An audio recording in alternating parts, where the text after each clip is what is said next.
இந்த ஆங்கில மோகம் அந்த காலத்துல இருந்துச்சு. அப்ப இந்த நாயகன் அதுக்கு எம்என் நம்பியார் தான், எம்என் நம்பியார் குரல் கொடுக்குறாரு.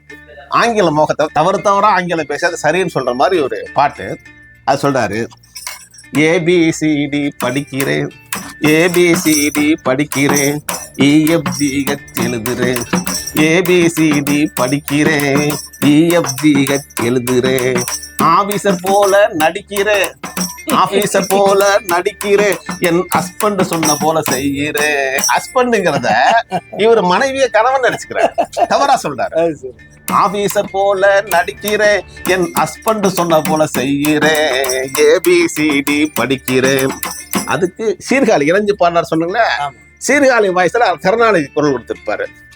ஏன் இந்த படிப்பு நமக்கு, இதில் என்ன நன்மையும் இருக்கு, ஏன் இந்த படிப்பு நமக்கு, இதில் என்ன நன்மையும் இருக்கு, ஆம்பல பொம்பல சொல்ல கேட்பதா அவமானமா இருக்கு, கொண்டாடி சொல்றதை கேட்டது வந்து படிக்கிறியான்னு சொல்லி அவரு கிண்டலா பாடுறாரு.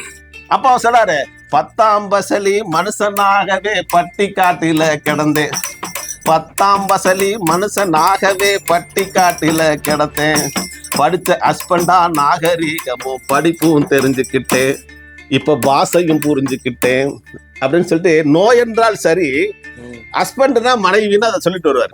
தவறா படிச்சுட்டு அந்த தவறை சொல்லிக்கிட்டு இந்த ஆங்கில மோகம் எப்படி இருக்குங்கிற மாதிரி ஒரு அருமையான பாடலை பாடியிருப்பார்.